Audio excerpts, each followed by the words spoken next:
Guys, আসসালামু আলাইকুম। আপুরা ভাইয়ারা কেমন আছেন? আমি আজকে রান্না করি সুরমা ইলিশ দিয়ে, বাগুন দিয়ে, আলু দিয়ে। এই বাগুনগুলো ভেজে রাখছিলাম, অন্তত না হলেও 2 মাস হবে ভেজে ফ্রিজে দিয়েছিলাম। তা আজকে রান্না করলাম, তা দেখি দিয়ে মাশাল্লাহ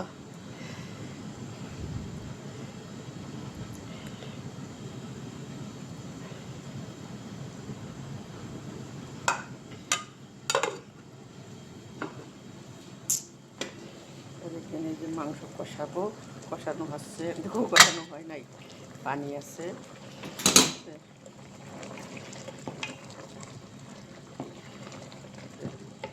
মাংসটা কষাইয়ে তারপরে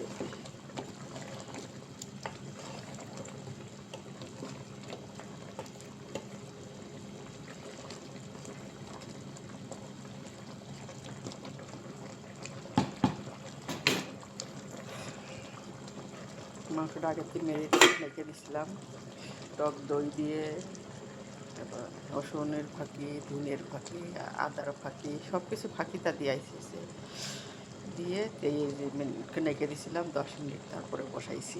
দেখি কেমন হয় মাছ।